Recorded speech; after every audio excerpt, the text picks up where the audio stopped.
Hello, everybody. My name is Lynn Kronberger, the Chief Development Officer here at WAMU. As a public media organization, our mission is to connect listeners and members just like you to each other and around the world. Public radio works because listeners and members who value the service step up and give back. And support from listeners and members is also our most reliable and important source of funding, especially right now. Thank you for your support of the Diane Rehm Book Club. If you've really been enjoying these, you want to make an additional gift, you can go to www.dianerehm.org/give. We are grateful for all of you that have registered with us today. Just so you know, this event is being recorded and closed caption is available. Just click the button on your screen. And now let's start the discussion with the host of our book club, Diane Rehm. Hi, everybody, and welcome to the March meeting of the Diane Rehm Book Club. Today, the book is In Love, a memoir of love and loss. And the book's author, Amy Bloom, is going to be with me. When her husband, Brian, was diagnosed with early onset Alzheimer's, he made the decision to end his life. The question of how he would do that was left to Bloom. The book is both a portrait of a marriage and a story about how Bloom helped fulfill Brian's wish.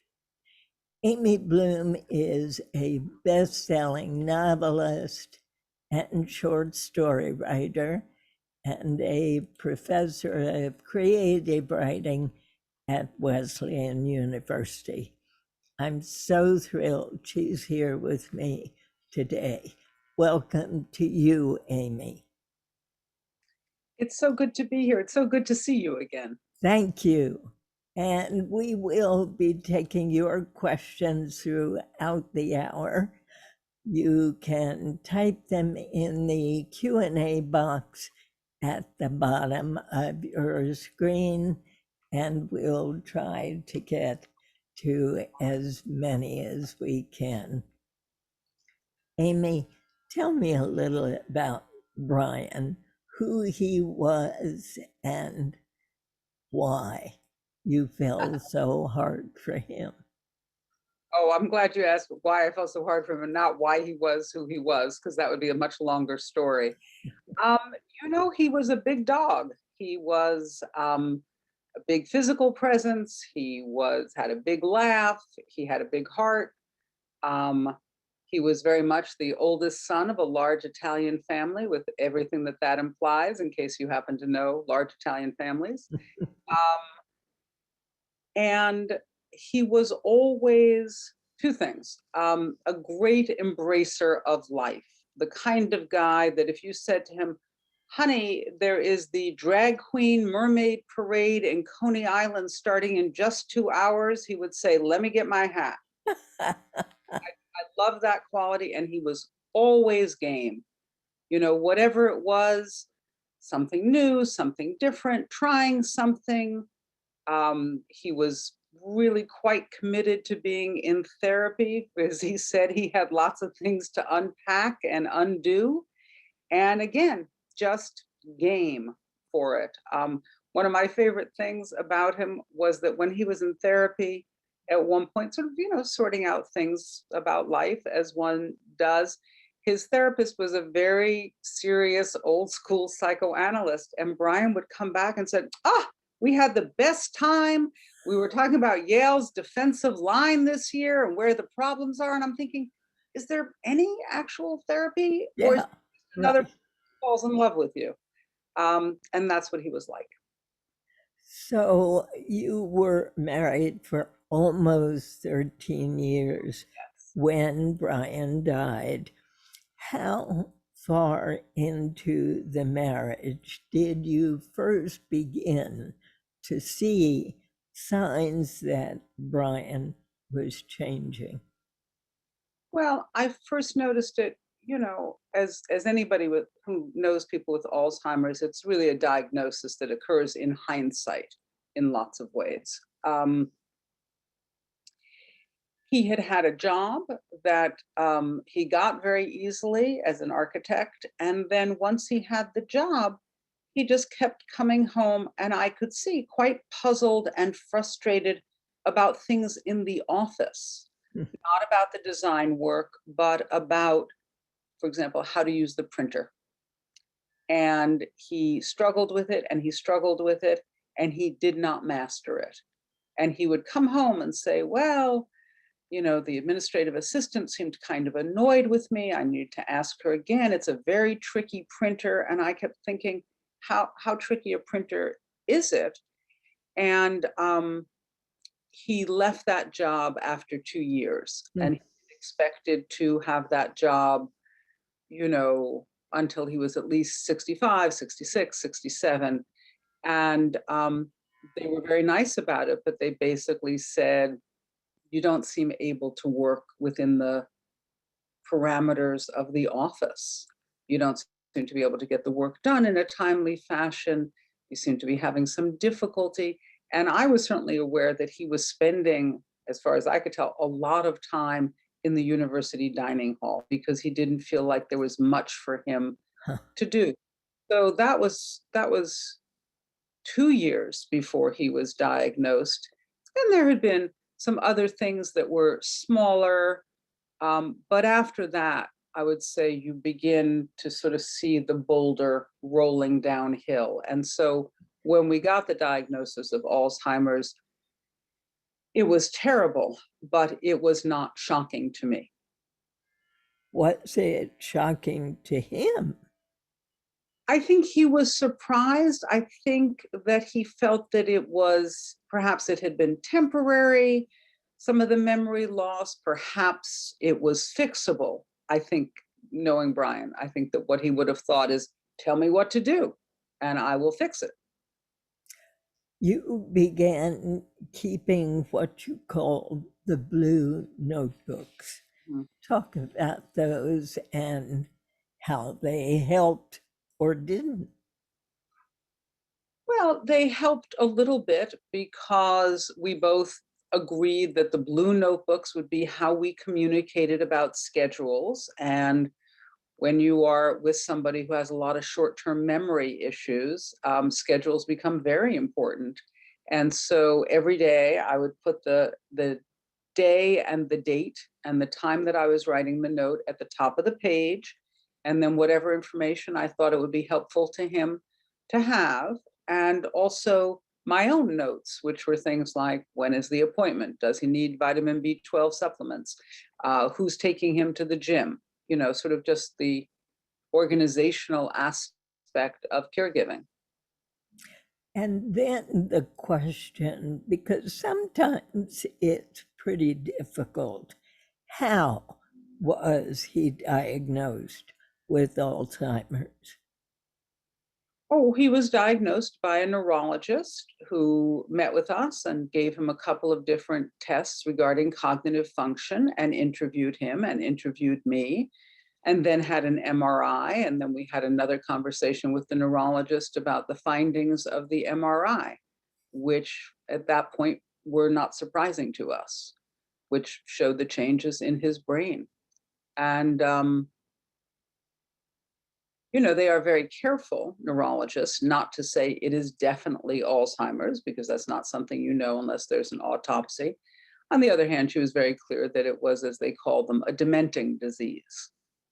Could you see what she was talking about on that brain scan? 100%. With just sort of blooming white spaces where there should not have been white spaces. And how did the neurologist explain that? She said his brain is not as large as it should be for a man of his age. It has been shrinking, and you could see different places where it had been shrinking, and you could see that sort of the changes in the brain from a healthy brain of a man his age to what it was for him. And how old was he at the time? He was 66.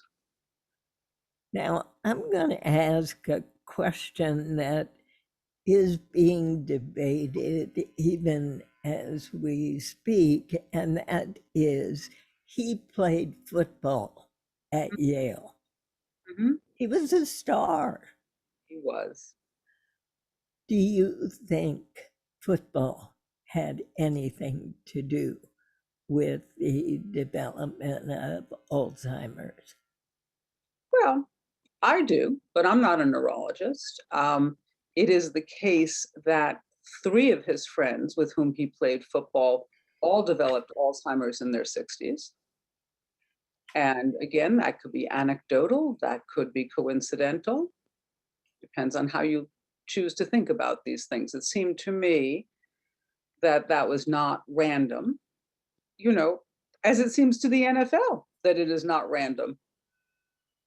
So, as a proud grandmother, would you encourage any grandchild of yours not to play football?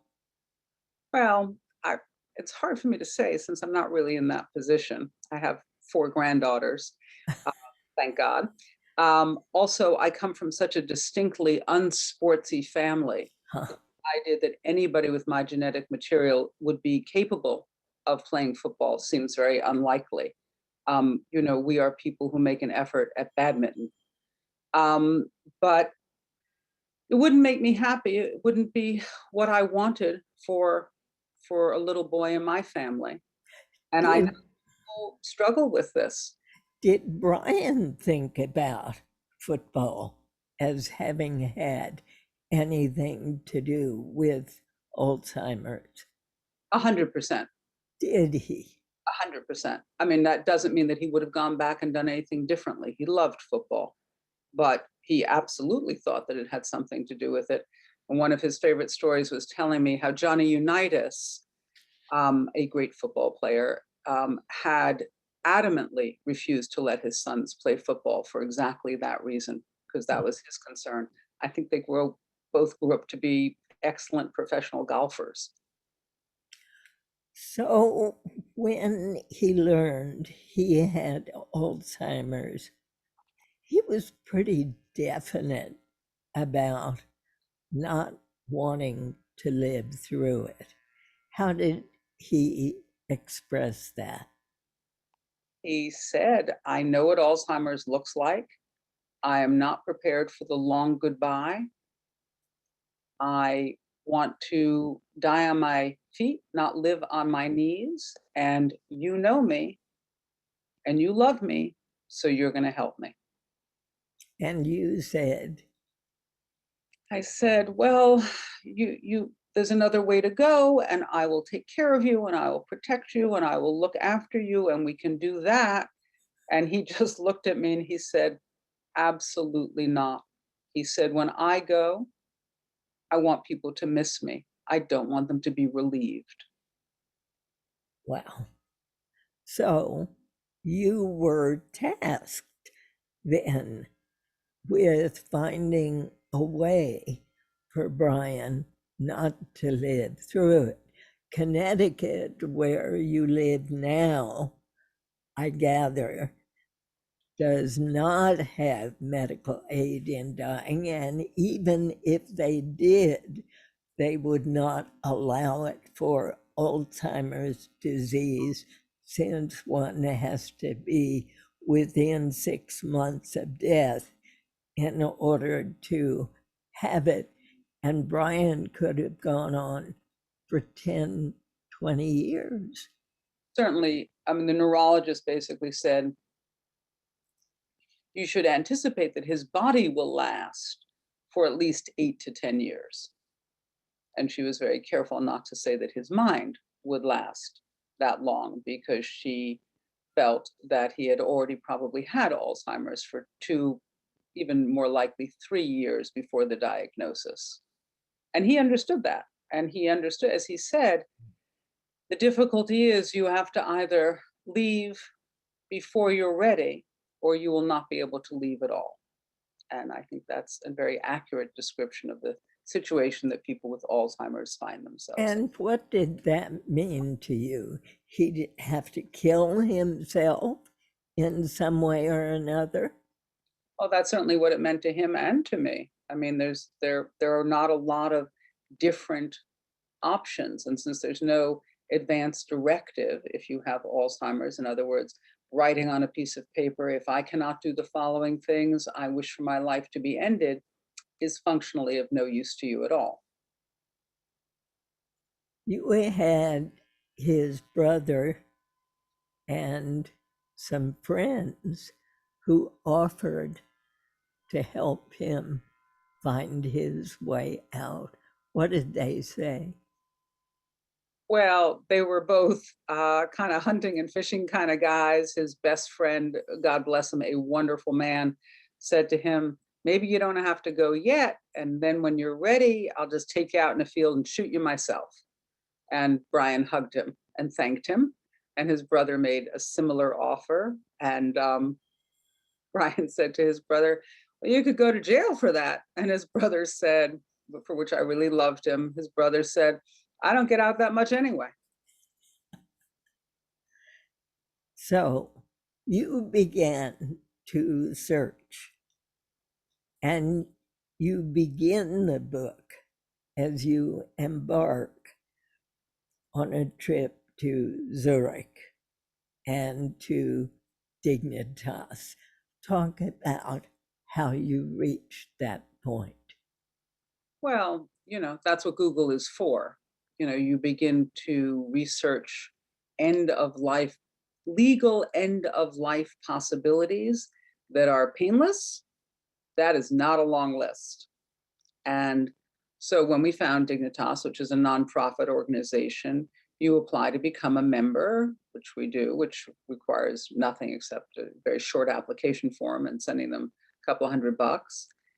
And then we looked into the application more seriously, and that's what we pursued. And then there is paperwork, and then there are interviews, and eventually we get the provisional green light, because they are very explicit that there is no definitive green light for the appointment until you have had 2 medical interviews while you are in Zurich in person.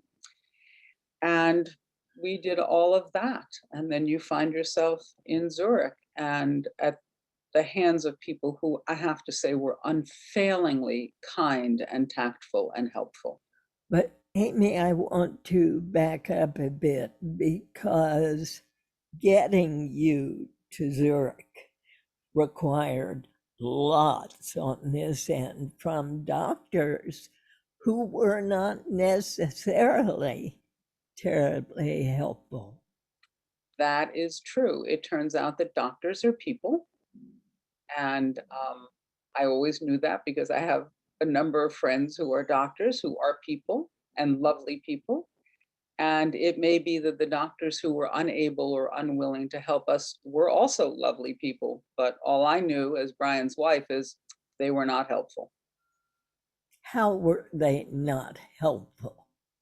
Well, the neurologist had put down on the form for his MRI that he was getting an MRI to deal with clinical depression, which was not the case. And it's not that we thought it was so terrible, even if you had had clinical depression, but that is actually one of the few big stumbling blocks for Dignitas, which is they feel that they are not in the business of helping people with mental health issues commit suicide.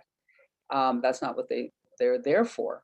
And they made it very clear that there had to be some kind of adequate medical rebuttal of that little tiny phrase on the MRI form.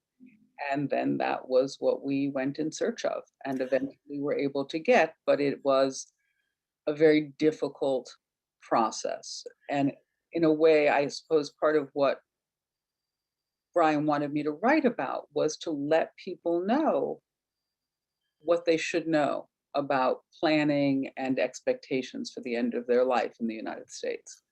Yes, I forgot to mention that he tasked you not only with finding a way out for him, but he tasked you with writing about it.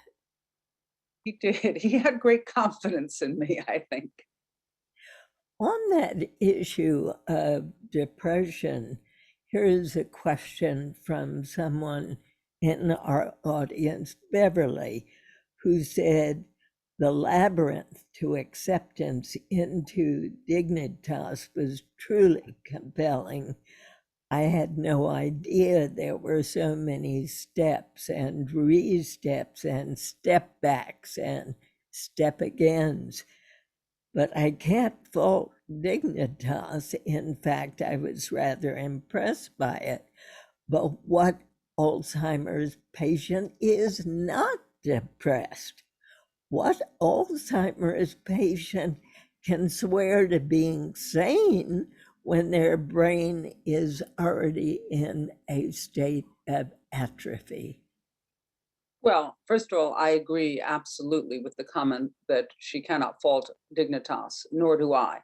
I think they are careful and do their due diligence, and I have absolutely no quarrel with that whatsoever. The issue of depression is not about being sad over your diagnosis or even falling into a depression. Well, the issue that they were trying to address is a long-standing clinical debilitating depression. And that was what they were trying to look at, and that Brian did not have. In terms of sane, everybody's Alzheimer's takes a different path, but for Brian, certainly the path was mostly short-term memory and the beginning of some deterioration of certain kinds of cognitive function. But it had not gone far enough so that, for example, when the neurologist said, you need to stop driving, he handed over the keys. He didn't say, what do you mean? I'm perfectly fine. He was like, I understand.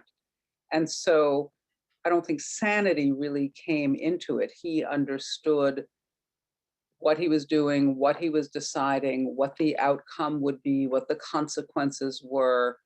And so that made him a good candidate from Dignitas's point of view in the terms that he had what they would describe as discernment. He understood the process and he understood the result of the process. What about your family? Your fairly large family.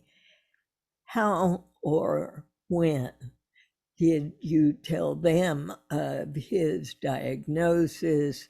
What was their reaction? We were really blessed in our families. My children were very supportive. I mean, everybody was terribly sad. They loved him. They also eventually came to me privately, each of my kids, and said, yeah, I noticed this, I noticed that, just sort of confirming that they too had recognized that there had been some significant shifts in Brian. And then we told his mother, who was a devout Catholic and a wonderful person, and she was enormously supportive. She had gone through Alzheimer's with her best friend, and seen it up close and over a long period of time. And she said, I am so relieved. I did not want this for my boy. I was so impressed with your writing about her. She sounds like a wonderful person. And when you told her about the plan to take him to Dignitas, she was totally supportive of that as well. Absolutely. I mean, she was grief-stricken, as we all were, but she also understood what the reality looked like, and she did not want that for him. She talked about that friend of hers and what she had gone through. How had she experienced that? Oh, it was, sort of not an atypical story. There were some glitches, there were some memory failures, and there was some sort of increased irritability. Where is my jewelry? Who took my jewelry? Did you take my jewelry? I don't want anybody in the house that I don't know. I don't really want anybody in the house that I do know.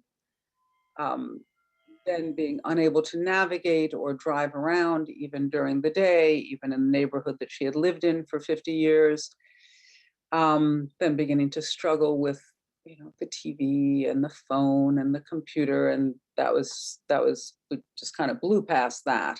And then being placed in an assisted living facility, which she could not manage sufficiently independently, and then in a memory care unit, which she absolutely hated, and that never changed. That never changed. Every visit was, please get me out of here. I don't know what I've done. This is so terrible. Did she continue to recognize your mother-in-law? She did, almost to the very end, continue to recognize my mother-in-law, which was both touching and terrible. When you told the rest of the family that you were taking him to Dignitas, what were their reactions? I have to say, I don't really think of it as my taking him to Dignitas, because he had such a strong vision and was, as I used to say, a hard man to stop, but accompanied You accompanied him. him. Exactly. But people did their best, absolutely, to be supportive, to want to spend time with him, and to be very loving and very expressive of that love. I loved it that one of your family members began scheduling those visits so that Brian would not be overwhelmed by too many people at once. Did he, during that period, have any trouble recognizing any of them? No, he knew who everybody was, and he also knew why everybody was coming. I mean, none of this was beyond him in any way. For example, one of his sisters had said, well, why doesn't he come down here to Pennsylvania and we can spend a long weekend and everybody can visit? And he was like, I'm not doing that.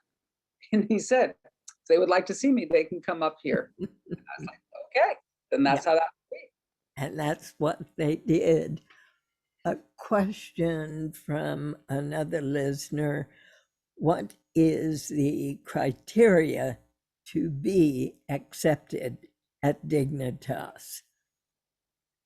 Well, I think it's quite individualized, but you have to have discernment and cognitive judgment, and you have to be able to get there.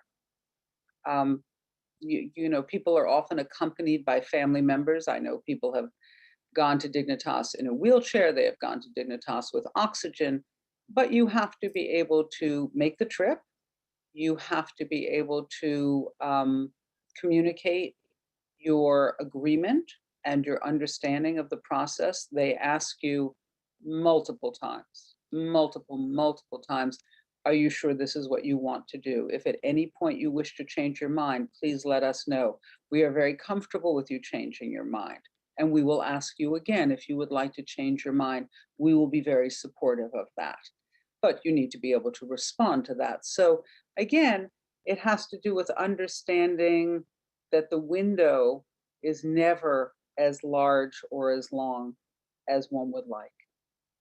A comment from Linda: with respect, this life-ending measure is for those with financial means. We found that increasing the morphine drip as planned was manageable, no more or less painful for the family member doing it, but more financially feasible than the Switzerland option. It turned out to be pretty expensive for you. Absolutely. It's one of the many ways in which the laws in this country, facilitate remarkable inequity. I agree with everything that listener said. What was the ultimate cost for Dignitas itself? Cost for Dignitas itself is $10,000. And of course, then you've got to pay for transportation. And if someone is not in good health physically, to make sure that that person is comfortable on the trip, it's got to be either a business or a first class trip. Yep. And then how about the hotel? Or does Dignitas include that in that 10,000? No. Dignitas includes its service only. And everything else is something that the family takes care of if they can. And again, I think one of the real difficulties here is that that is not an option for most people coming from the United States. Honestly, in the same way that the morphine drip is also not an option for many people, because if you are not on morphine, you have some difficulties in arranging death by morphine drip. Amy, when your husband first said to you, I'm not living through this, I'm not going to die on my knees, I want to stand on my feet, what was your reaction? Well, you know, all aspects of those conversations were just terrible and emotionally wrenching. Also, I knew who I had married, and I know the kind of man that he was. And as I wrote in the book, one of his guiding principles was, if there's going to be a fight, throw the first punch. And I think that's exactly how he felt about Alzheimer's. So you at no point said to him, please don't do this. I know you told him you'd provide him whatever care he wanted, but he said, absolutely not. No, he was very clear and very explicit about it. And I wish to offer him all the care that I could, including the alternative path of not ending his life and going through Alzheimer's.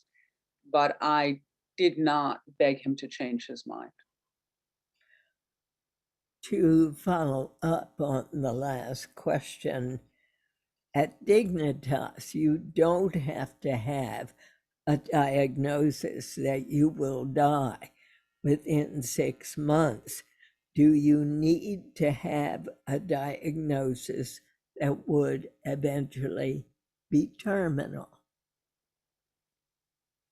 I don't know exactly what all their rules are about that. Usually, what I understand from things that I've read of other first person accounts is people sometimes go when they are very old. There was a famous Australian scientist who went because he was 104 years old.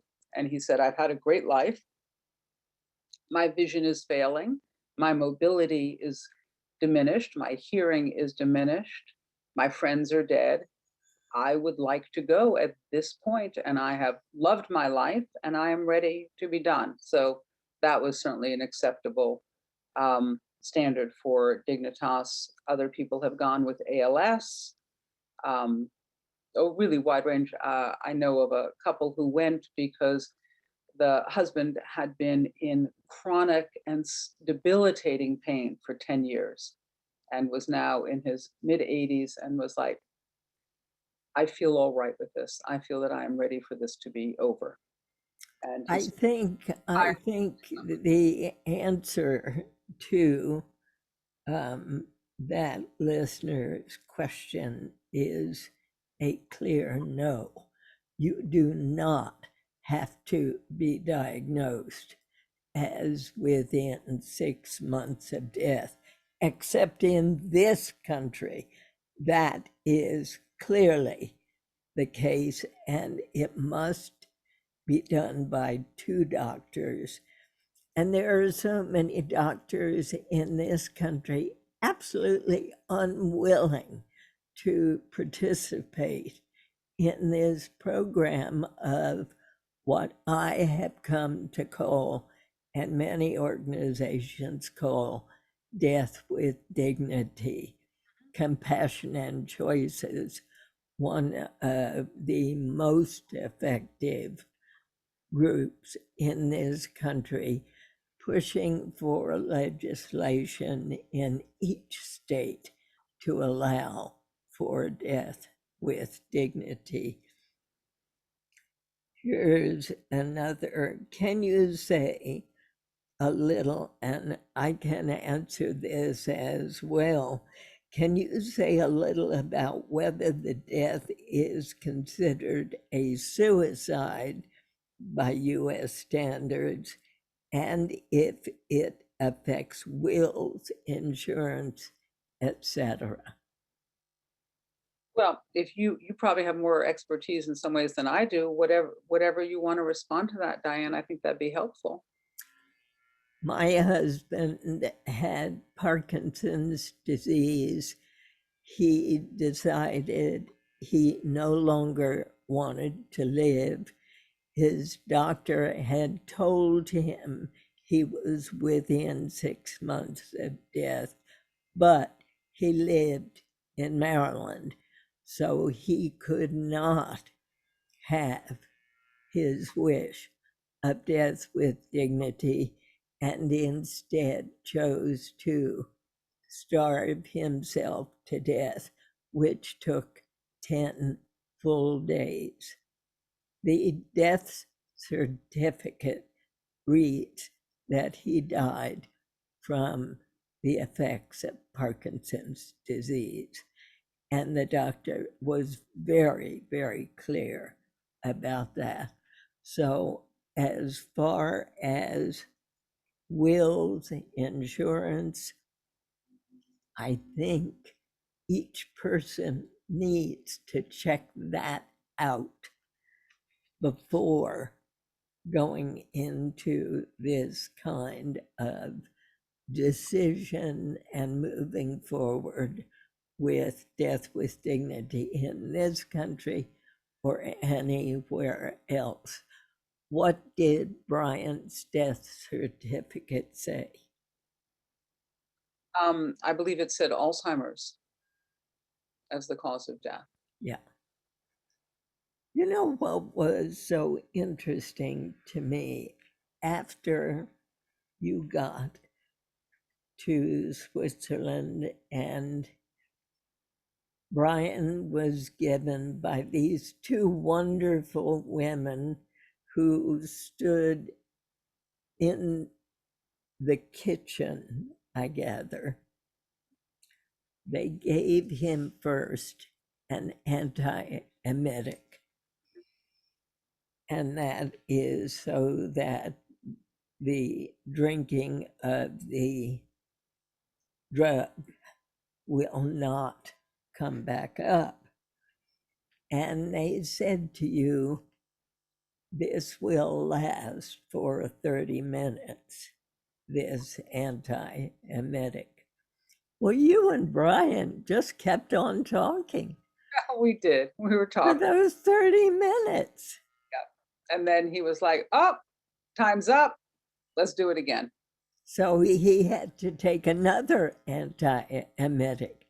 Do you think at that moment there was any thought in his mind not to go through with it? No. I mean, he had already said to me, you know, at the end, I'm going to do what I do. I'm going to kind of noodle around for a little while before I can, which is the way he left the house every day of his life, you know. Oh, I got to get my briefcase. I got to get my phone. Oh, maybe I'll have a little more coffee. Oh, where's my, I mean, it's just the way he left the house every day of his life. It was not a organized and out the door sort of thing. And he said it's going to be the same thing. He said it's going to be the same thing when I go. He said, I'm not afraid. He said, I'm just gonna push it to the last minute because that's how I do. He wanted to have that time with you. I hope so. I think he was so clear about what he was doing, and I was certainly very glad that we had the time. I mean, there is this way in which you just want to keep pushing back the clock, even at the same time that you know that no good will come of that in the end. Here's a comment. What foresight and bravery. My father intended to do the same, but quite unfortunately, he crossed that line which you described prior to following through. Your book so resonated, and I want to say that the description that caused me to stop to sob was the insight and beauty of the letter written on Brian's behalf by Wayne. Do you have the book in front of you? I do. Could you read that letter for us? If I can find it, you'll have to give me a. It's all right. Take your time.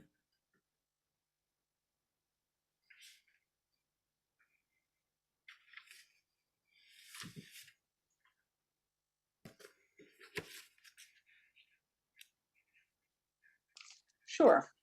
There, I found it. Good. I would like actually to read the paragraph that precedes Wayne's letter. Fine. Wayne says to me, "Would you like to be present?" And I said, "Do you need me to be?" And he said, "I think you would like to be." And it turns out that I was very glad that I was present. It was a master class in interviewing. I could see all of Brian's cognitive gaps as if someone had shone a flashlight on the cave wall. I watched Wayne help Brian go forward and backward in time with tenderness and attention, taking him through very specific exercises and a wide-ranging conversation. And I also got to watch my husband enjoying one last warm, in-depth chat with another Yale man who knew football. These are the final paragraphs of Wayne's letter about Brian, and this is the letter that gets us the green light from Dignitas. Remind our listeners of who Wayne is. Wayne was my therapist. He was a psychiatrist and a psychoanalyst whom I found during the period that I was really struggling with what was going on with Brian, where I could see that there were some significant changes, but I was not entirely clear what the source was, only that it was distressing to both of us, especially to me. I found no evidence of Mr. Amici's history or presentation of clinical depression, no profound mood disturbances with weight loss, difficulty sleeping, or lost time from work. In reviewing his past experience, I think that he was overdiagnosed by himself and those who had treated him years ago. It is more appropriate to say that what he complained of was a situational dysphoria brought on by expectable life stressors, challenges, and disappointments. For the last 12 years, he has been in a stable, satisfying, and replenishing marriage that has brought with it his wife Amy's children and grandchildren. As he reported movingly, he has found great love, joy, and meaning surrounded by them. Mr. Amici estimates that he has 60 to 80% of his recent memory capacity left. I would estimate that it is more like 40 to 50%. When asked for his social security number at a relaxed moment, he provided it haltingly. He could not repeat it backwards. His memory function comes and goes, both within the session and day to day. He is probably made more aware of the perplexity and frustration that are set off by those lapses from the reactions of those around him. He delivers his narrative in plain, straightforward, and poignant terms. He has led a fulfilling physical life close to nature, fishing and building. He abhors a compromised existence lit only by a flickering, fading cognitive flame as he submerges into the darkness of an expiring existence and death after the fact. At the moment, he is mentally competent with sound judgment that is unhampered by mental illness or severe character disorder. In the midst of his current affliction, He falls within the range of normal when it comes to charting his life's course and making decisions. He is a strong, determined man of mettle and courage. Just lovely. He really, Wayne really was lovely and loving with that note. Absolutely. It made all the difference in the world.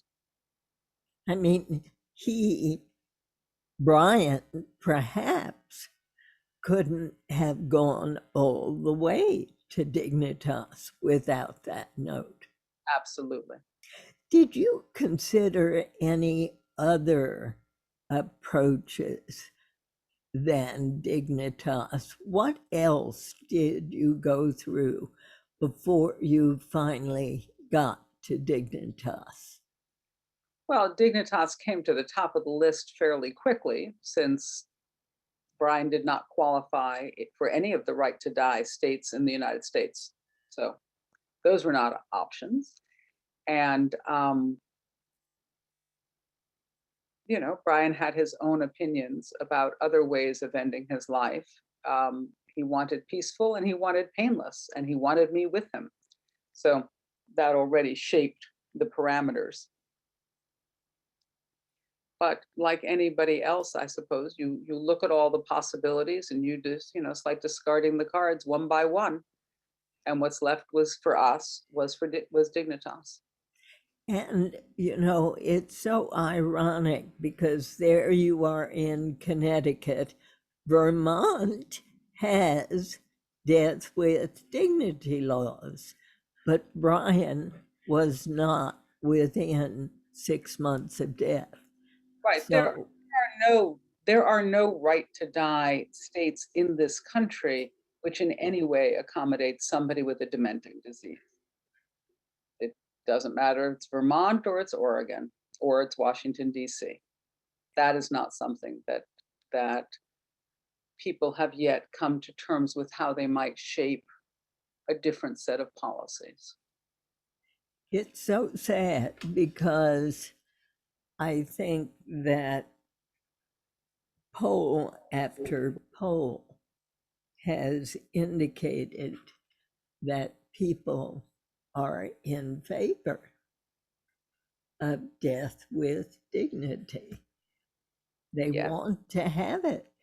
And yet it's in the hands of legislators.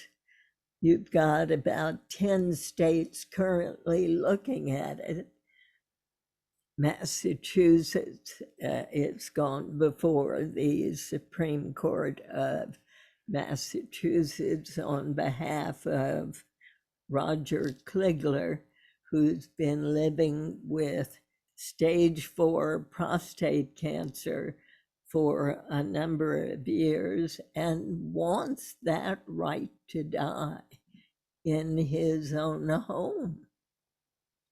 But Massachusetts legislators have simply not agreed. Here's a question from Cheryl.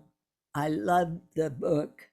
I just lost a son to a rare tumor and had looked into assisted suicide. What do you think can be done to make it more accessible and less cumbersome to obtain in this country? First of all, I am so sorry for your terrible loss of your son. Legislation is a good idea. Education is a good idea. Planning is a good idea. Alas, part of what I fear is that even with the new states coming along with right to die laws, you can see that they are all designed effectively with the same language, which is always eye of the needle, right? To put as many barriers as possible and as many limits and constraints as possible so that as few people as possible will be able to avail themselves of this possibility. And you can see that in the design of the law, that there seems to be tremendous fear that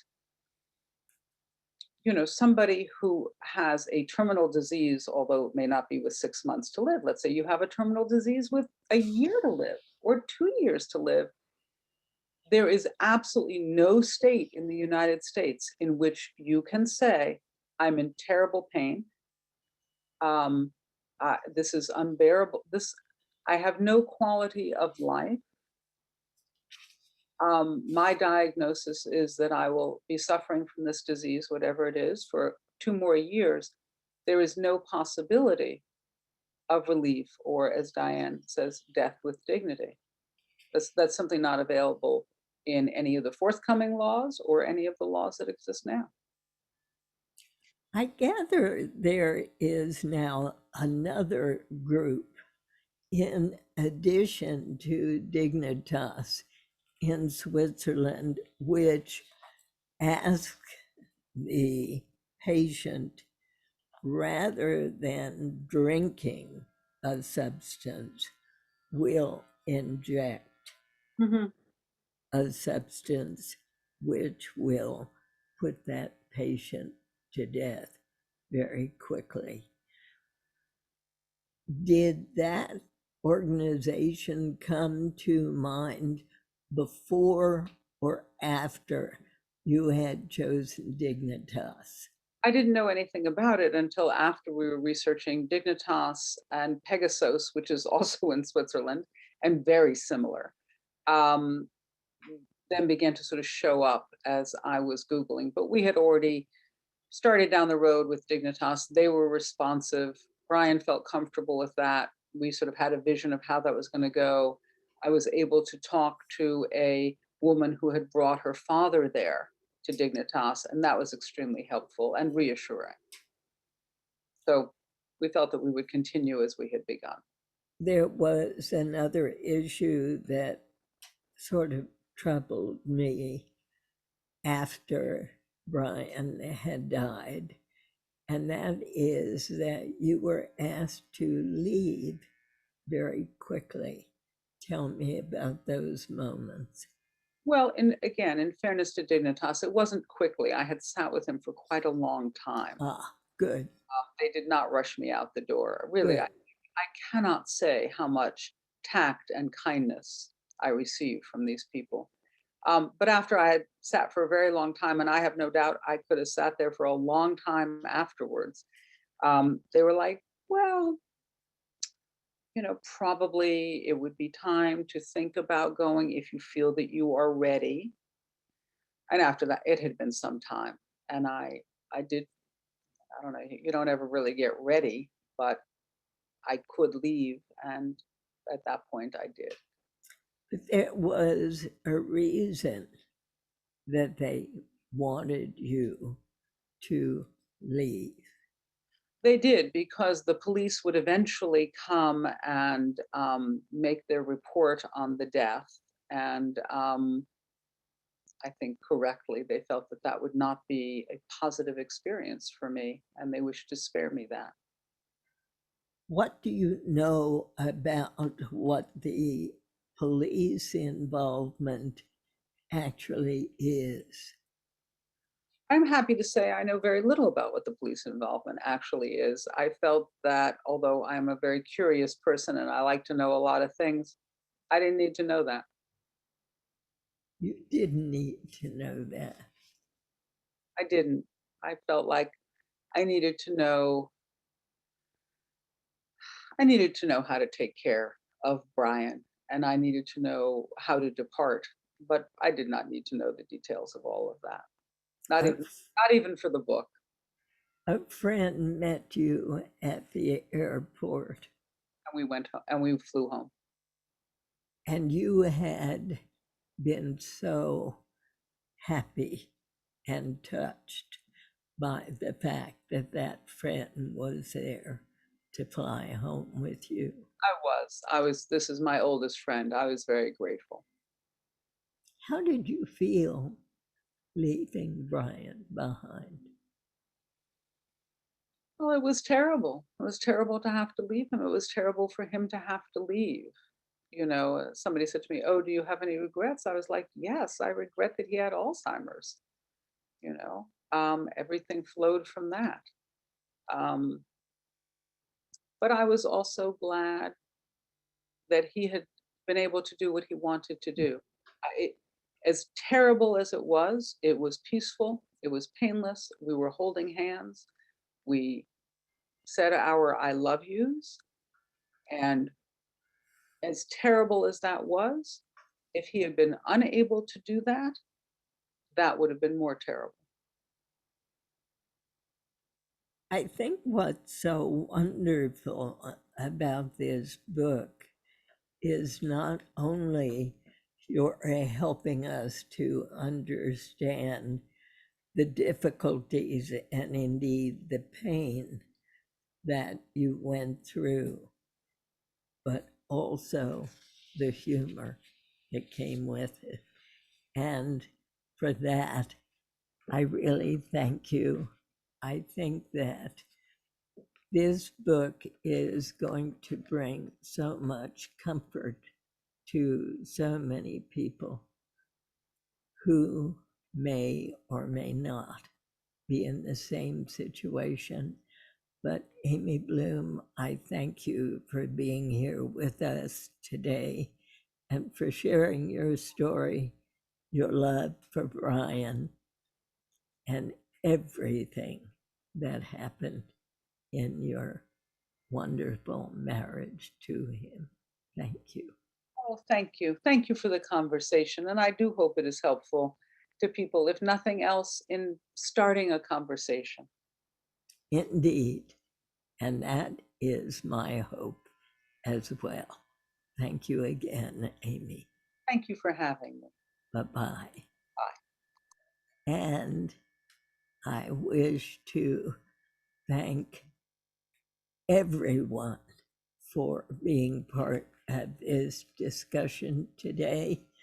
Before you go, please take a minute to fill out a short survey about this event that's going to pop up on the screen. Our next meeting will be on Wednesday, April 27th. I'll talk with novelist Jennifer Haig about her new book. It's titled Mercy Street, which tells the story of a counselor at a women's reproductive health clinic in Boston. Our book club is produced by Allison Brody. Kellen Quigley is our engineer today. Yanling Zhang is our events manager. And we couldn't do it without the support of Verendra Silva, Julia Slattery, Lynn Kronberger, Brian Colombo, James Coates, and Michelle Morgan. A very special thank you to all these people and to all of you as well. I hope to see you again next month. Thank you.